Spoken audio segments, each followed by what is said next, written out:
સત્તા ભ્રષ્ટ પૂર્વ ટીપીઓ મનસુખ સાગઠિયાએ તૈયાર કરેલી ટીપી સ્કીમ સરકારે પરત કરી છે। એક બાદ એક ટીપી સ્કીમ રદ થતા બિલ્ડરોમાં દોડધામ મચી ગઈ છે। સરકારે રાજકોટની ટીપી સ્કીમ 11 રદ કરી અને 15 રદ કરવાની તૈયારીઓ હોવાનો મેસેજ મળતા બિલ્ડર્સ ચિંતામાં મુકાઈ ગયા છે। જો ટીપી સ્કીમ 15 રદ થાય તો બિલ્ડર્સને 300 કરોડની ખોટ જઈ શકે છે। ટીપી સ્કીમ રદ ન કરવા માટે બિલ્ડર્સે ગાંધીનગર સુધી દોડી ગયા છે। મનસુખ સાગઠિયાએ સર્વે નંબર 4 અને 41માં સરકારને નુકસાન કરાવી બિલ્ડરને ફાયદો કરાવવાના પ્રયાસો કર્યાની ચર્ચા વચ્ચે એક બાદ એક ટીપી સ્કીમો રદ થઈ રહી છે, ત્યારે કેટલાક રાજકીય આગેવાનોએ સરકારમાં ભલામણ શરૂ કરી હોવાની ચર્ચાઓ પણ થઈ રહી છે। સંવાદદાતા ગૌરવ અમારી સાથે જોડાઈ ગયા છે। ગૌરવ, ટીપી સ્કીમ રદ થાય તો બિલ્ડર્સને પણ નુકસાન થઈ શકે છે અને કેટલાક બિલ્ડર્સો છે તે આ અંગે ગાંધીનગરમાં રજૂઆત પણ કરી ચૂક્યા।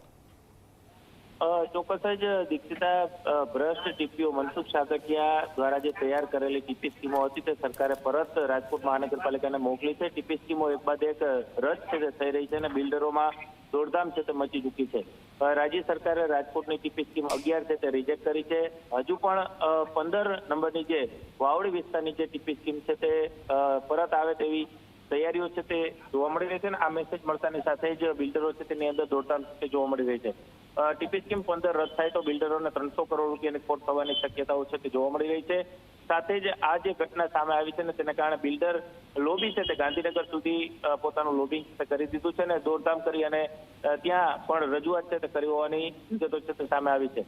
મનસુખ સાગઠિયા છે તે કોઠાસૂજ થી સર્વે નંબર 40 અને 41 ની અંદર સરકારને નુકસાન થાય અને બિલ્ડરોને ફાયદો થાય તે પ્રકારના પ્રયાસો છે તે કર્યા હોવાનું સામે આવ્યું છે। સરકાર એક બાદ એક મનસુખ સાગઠિયા દ્વારા તૈયાર કરેલી જે ટીપી સ્કીમો છે તે રદ કરતા અનેક ચર્ચાઓ છે તે ચાલી રહી છે। રાજકીય આગેવાનો છે કે તેમના દ્વારા પણ સરકારની અંદર ભલામણોનો દોર છે તે શરૂ કર્યા હોવાની ચર્ચાઓ ચાલી રહી છે। બિલકુલ, આભાર ગૌરવ સમગ્ર વિગત બદલ।